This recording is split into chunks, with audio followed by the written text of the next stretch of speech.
अस्सलामुअलैकुम। Second year biology में आज हम लोग चैप्टर 24 शुरू करने जा रहे हैं और इस चैप्टर का नेम है एवोल्यूशन।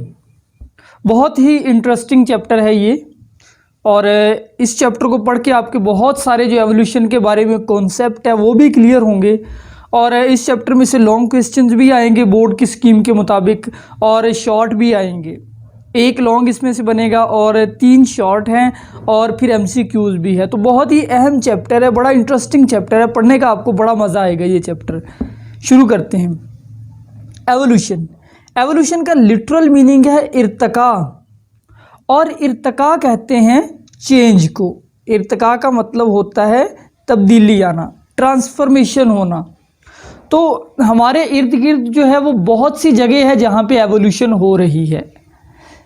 सबसे पहले तो ये देखें कि इंसान एक क्यूरियस जानदार है। इंसान की फितरत में ही एक तजस्सुस पाया जाता है। तो इसी फितरी तजस्सुस से मजबूर होकर इंसान के जहन में ऐसे कई सवालात आते रहते हैं, जैसे कि ये सवाल कि ये ज़मीन कितनी पुरानी है, हाउ ओल्ड दिस अर्थ, और इसके अलावा ये ज़मीन कब बनी, कैसे बनी, इस ज़मीन पे लाइफ जो है वो किस तरह से वजूद में आई। इस तरह के सवाल हमारे जहन में भी कभी ना कभी आ जाते हैं। तो ऐसे ही जब से इंसान इस दुनिया में आया है उसके जहन में इस तरह के सवाल भी आते जा रहे हैं। इन सारे सवालों का जो जवाब है वो एवोल्यूशन हमें देती है। एवोल्यूशन एक बहुत ही वसी मानी का लफ्ज़ है। एवोल्यूशन का मैंने बताया कि लफ्ज़ी मतलब है चेंज। ये चेंज ज़मीन के अंदर भी हो सकती है। जैसे ज़मीन जब वजूद में आई थी, ज़मीन एक्चुअली अर्थ के बारे में भी ये थ्योरी है कि अर्थ जो है ये सूरज का हिस्सा है, ज़मीन जो है ये सूरज से अलग हुई। तो जब ये सूरज से अलग हुई तो उस वक़्त ये एक जलती हुई आग का गोला था। अब आहिस्ता आहिस्ता ये ठंडी हो गई, फिर इसके अंदर हमें पता है कि ये चीज़ें पानी वजूद में आया, ये कॉन्टिनेंट बने, इसके अलावा जानदार वजूद में आहिस्ता आहिस्ता आए, तो बहुत ज़्यादा चेंजेस आई। ये एवोल्यूशन, ये भी एवोल्यूशन है, ये अर्थ की एवोल्यूशन है। लेकिन इस चैप्टर में जिस एवोल्यूशन की हम बात करेंगे वो है ऑर्गेनिक एवोल्यूशन। वो एवोल्यूशन है ऑर्गेनिक, और ऑर्गेनिक का मतलब होता है जानदारों की एवोल्यूशन, जानदारों का इर्तका।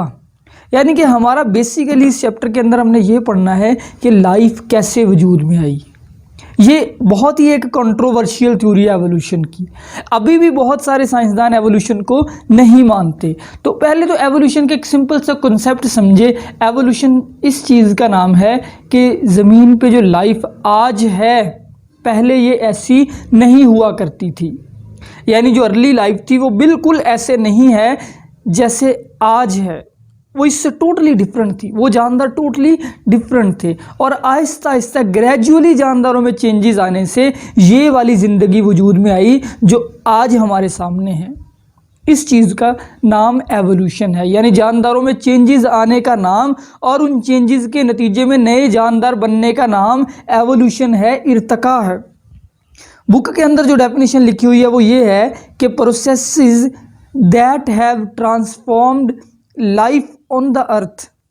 यानी कि वो प्रोसेसेस जिन्होंने चेंज कर दिया है ज़िंदगी को फ्रॉम इट्स अर्लीस्ट फॉर्म, इसकी इब्तदाई शक्ल से, टू प्रेजेंट डे डाइवर्सिटी, आज के दिन जो लाइफ पाई जाती है उसमें। तो आपको पता है कि एवोल्यूशन के कॉन्सेप्ट के मुताबिक सारी लाइफ जो है वो इस तरह से वजूद में आई है कि बैक्टीरिया वगैरह पहले जानदार जो ज़मीन पे वजूद में है ये बैक्टीरिया थे, इनसे फिर कुछ कॉम्प्लेक्स जानदार, फिर इनसे मज़ीद कॉम्प्लेक्स जानदार, यूँ चेंजेस आती गई, नए जानदार, नई स्पीशीज़ बनती गई और इस तरह से एक आज की प्रेजेंट डे डाइवर्सिटी जिसमें लाखों तरह के जानदार है वो वजूद में आए। इस कॉन्सेप्ट का नाम है एवोल्यूशन। तो इसलिए एवोल्यूशन की मैंने एक दूसरी डेफिनेशन भी लिखी है कि change in living organism over time. वक्त के साथ साथ जो जानदारों में चेंजेस आती है और उन चेंजेस के नतीजे में and creation of new species, उन चेंजेस के नतीजे में जो नई स्पीशीज़ बनती है, इस कॉन्सेप्ट का नाम एवोल्यूशन है। इस कॉन्सेप्ट का नाम इर्तका है। जब भी हम एवोल्यूशन की बात करें हमारे जहन में एक बंदा ज़रूर आता है, वो बंदा है डार्विन।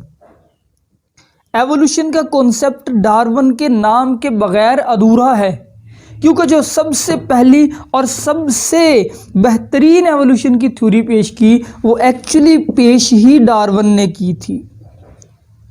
एवोल्यूशन की सबसे पहली जो थ्योरी है वो डार्विन ने पेश की थी। एक्चुअली सबसे पहली तो नहीं, इससे पहले भी कई थ्योरीज थी। एवोल्यूशन का कॉन्सेप्ट बहुत पुराना है। एरिस्टोटल जो कि एक एंशिएंट फिलोसफर था, वो भी इस बात पे बिलीव करता था कि जानदारों में चेंजेस आई है। एवोल्यूशन को वो भी मानता था, कुछ हद तक वो मानता था कि जानदारों के अंदर एक सिमिलैरिटी पाई जाती है और ये सिमिलैरिटी किसी कॉमन एंसेस्टर से ही वजूद में आई है, लेकिन उसके पास कोई एविडेंस नहीं था। डार्विन वो पहला बंदा था जिसने पूरे एविडेंसेस के साथ एवोल्यूशन की पहली बार थ्योरी पेश की।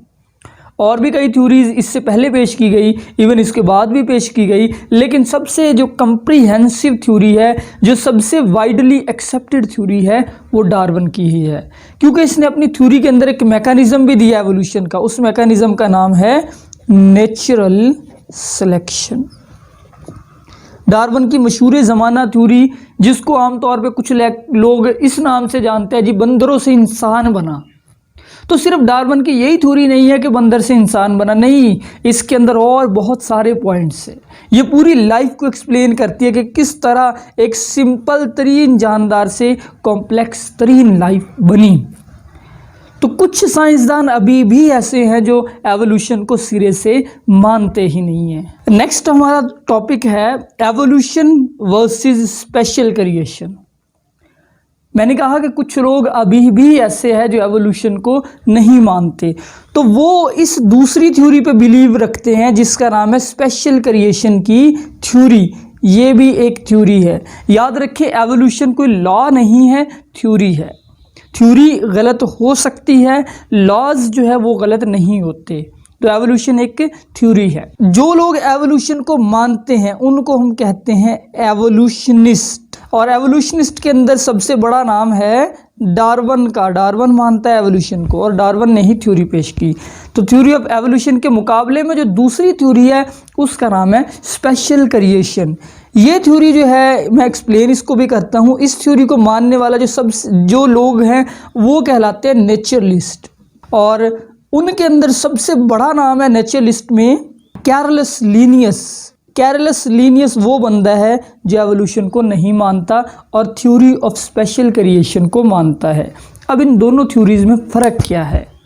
पहली थ्योरी एवोल्यूशन की थ्योरी ये है, एवोल्यूशन की थ्योरी के मुताबिक लाइफ इस तरह से पैदा हुई कि सबसे पहले बैक्टीरिया वजूद में आए, फिर इन बैक्टीरिया से अगले जो जानदार है फाइलम प्रोटिस्टा के जानदार अमीबा वगैरह वो वजूद में आए, फिर उनके अंदर चेंजेस आते आते उनसे जो है वो एनिमल्स वजूद में आए, और फिर यानी कि जो पीछे हमने एवोल्यूशन का कॉन्सेप्ट पढ़ा कि अर्ली जो लाइफ है उससे जो मॉडर्न लाइफ है वो आहिस्ता आहिस्ता ग्रेजुअली चेंजेस के नतीजे में वजूद में आई है।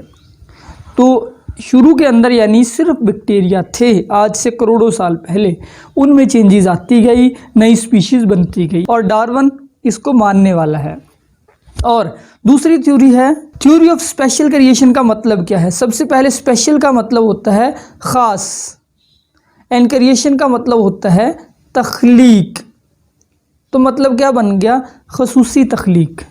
स्पेशली किसी चीज़ को क्रिएट करना, किसी चीज़ को ख़ास तौर पे क्रिएट करना। तो इस थ्योरी के मुताबिक all living organisms are created in their present form. हर जानदार अपनी असल शक्ल में ही पैदा किया गया है। यानी इस थ्योरी के मुताबिक इंसान को इंसान ही पैदा किया गया है, किसी प्रोसेस के नतीजे में चेंज होने से इंसान नहीं बना। इसी तरह बाकी एनिमल फ्रॉग ही पैदा हुआ है, दरख्त ही पैदा हुए हैं। किसी भी किस्म की चेंज ना पहले आई है ना आएगी। ये थ्योरी स्पेशल क्रिएशन है। ठीक है, तो नेचुरलिस्ट जो है यानी कि जो लोग कुदरती चीज़ों पे बिलीव करते हैं वो इस थ्योरी को मानते हैं। तो ये दो थ्योरीज पुराने दौर के अंदर जो है वो तब भी थी, अब भी हैं। लेकिन आज के दौर में जो ज़्यादातर लोग हैं वो एवोल्यूशन की थ्योरी को सही मानते हैं। स्पेशली हम साइंस की बात कर रहे हैं, साइंस एवोल्यूशन को मानती है क्योंकि साइंस के अंदर ऑब्जर्वेशन और एक्सपेरिमेंट को माना जाता है।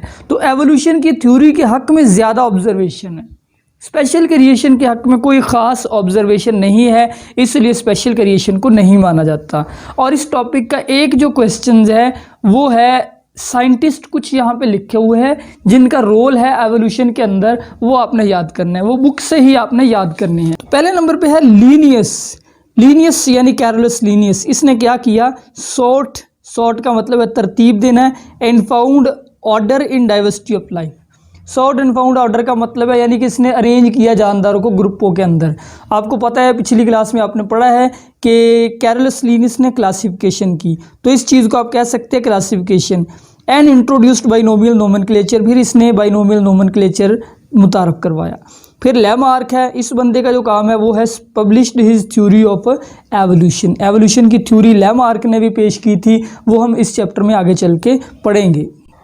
फिर ये कुछ और साइंसदान हैं जिनके एवोल्यूशन के हवाले से कुछ रोल है, उनमें से एक है माल्थस। इसका पूरा नाम है Thomas Malthus. Malthus published his essay principle of population, यानी कि जो आबादी बढ़ रही है और आबादी बढ़ने के जो फैक्टर है, क्यों बढ़ रही है, कैसे बढ़ रही है, इसके ऊपर इसने एक एसे लिखा था।